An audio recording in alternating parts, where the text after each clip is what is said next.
everybody, and welcome back to the channel. My name is Adam. This is Vancity Audi. We're at Ryder Performance to have some fun, as you can see by this decorative hat I'm wearing. We're gonna have some serious fun doing a couple modifications to the car where we hopefully improve on the sound. In all of my previous builds, I've been about power and speed. I know damn well that no matter how many mods we do to this car, it will never really be a fast car. It'll be faster than what it is, but instead of a subtle, super quick car, I've decided to go loud with this one. Bright pomelo yellow, and I'm gonna put some noisemakers on it. Today we're gonna be installing CTS Turbo's Turbo Muffler Delete, as well as their blow-off valve, and we're gonna see how much better we can make this thing sound.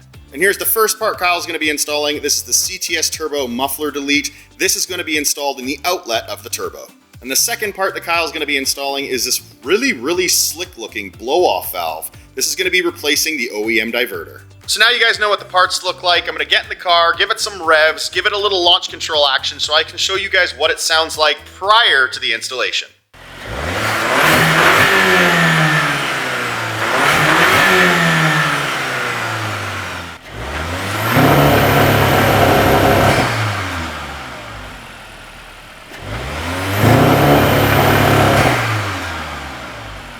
Kyle dove in and removed my OEM turbo muffler. Side by side, it's very easy to see the massive differences between CTS Turbo and the OEM part. The OEM turbo muffler has a bunch of holes in it and is designed to reduce engine bay acoustics, whereas the CTS Turbo part is designed to hear the turbo scream away freely.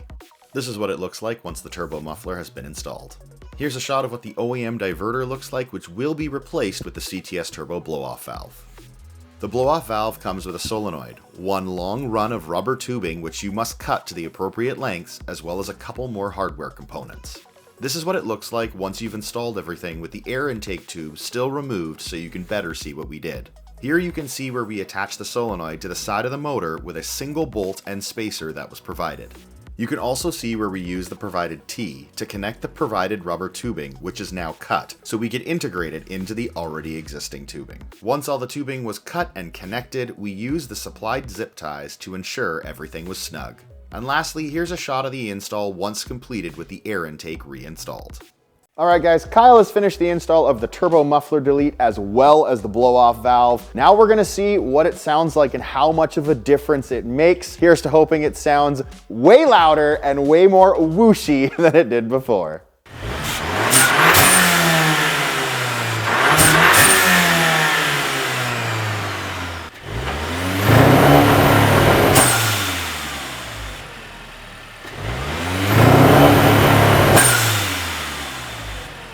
Well, that was certainly a success here at Ryder Performance. This thing sounds way louder, a ton of sound from that blow-off valve, lots of whooshing, lots of swooshing. You can definitely hear that turbo. So now when I head back to the dyno and I do a bunch more testing on the dyno, you guys will hear a lot more noise from my car, sounding a hell of a lot better and really catering to the demographic that buys these cars, that really likes them to be loud and obnoxious. Thank you all so very much for watching, and until next time, take care.